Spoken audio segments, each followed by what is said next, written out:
Let me tell you why I'm interested in the vaccine science. In addition to being able to save the world by making a good vaccine, as a basic science, it's simply fun.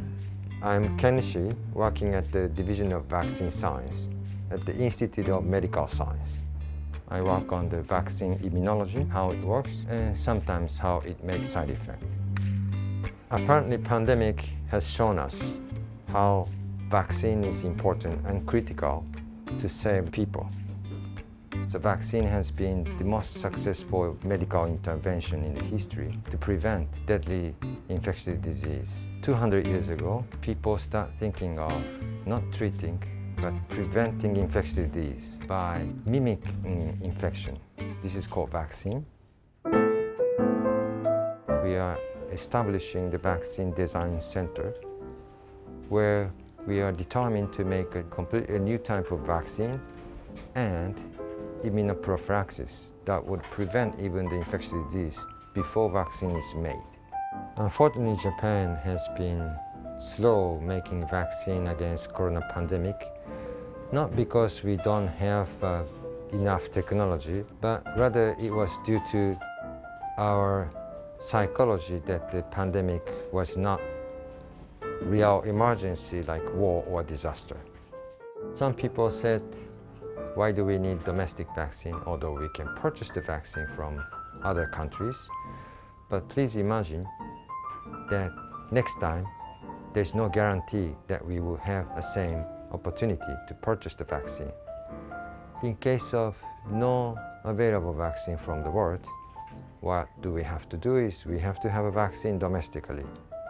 And we have a sufficient technology and human resource.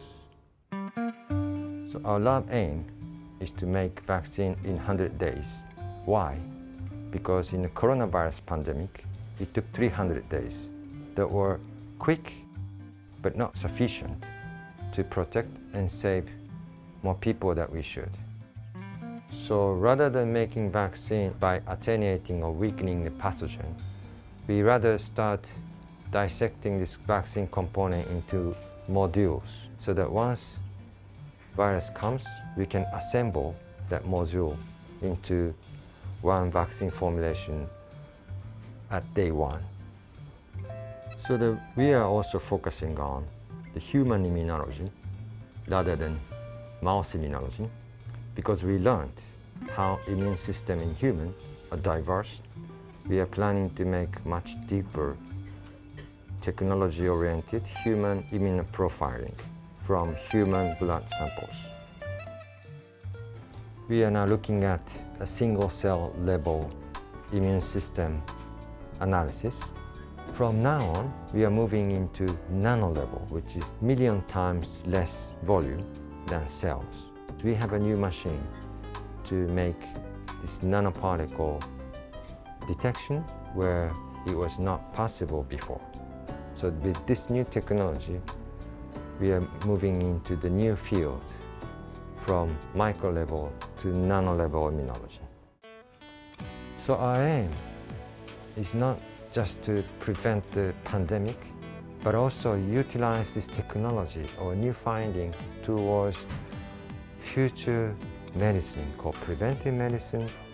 Let's dream to prevent not only the infectious disease, but also cancer, allergy, or other disease like Alzheimer can be prevented by vaccine. The key question is how.